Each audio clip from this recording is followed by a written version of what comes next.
നിങ്ങൾ കണ്ടുകൊണ്ടിരിക്കുന്നത് ചാലേര പൊസിഷനിങ് ആണ്, കറക്റ്റല്ലേ? അതാ വണ്ടി ഇതിനകത്തുനിന്നൂടെ കടന്ന് അങ്ങ് വെളിയിൽ ചാടണം. വലിയ വണ്ടിയൊന്നും കൊണ്ടുവന്ന് കളയരുത്, കുടുങ്ങിപ്പോവും.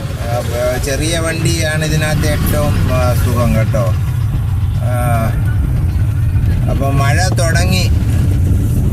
തുടങ്ങിയേ, വീണ്ടും മഴ തുടങ്ങി. ഇതാ ജി പടക്കക്കട. ഇത് വൺ വേ ആണ് കേട്ടാ, പക്ഷെ ഇവിടെ റോഡ് ലംഘനം എന്ന് പറഞ്ഞാൽ കുറുക്കെ വണ്ടി വരാൻ പാടില്ല, പക്ഷെ കുറുക്കെ വണ്ടി വരും. അതാണ് ഇതിൻ്റെ ഒരു പ്രത്യേകത.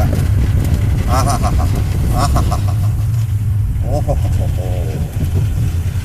ആഹാ, എത്ര നല്ല സുഗന്ധം.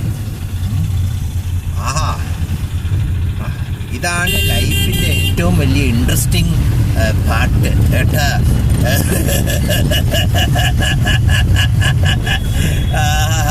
എന്തൊരു മണം. മഴ പെയ്തപ്പോഴാണ് യഥാർത്ഥ ഭൂമിയിൽ നിന്നും ആ ഒരു പരിസരത്തു നിന്നും ഉണ്ടാകുന്ന ഇവിടെ വന്നിപ്പോൾ ഒരു കോഫിയുടെ മണം കിട്ടി കേട്ടോ. ഒരു കോഫിയുടെ ഒരു ഒരു കടയുണ്ട് ഇവിടെ, അവരത് വെട്ടി തിളപ്പിക്കണുണ്ട്.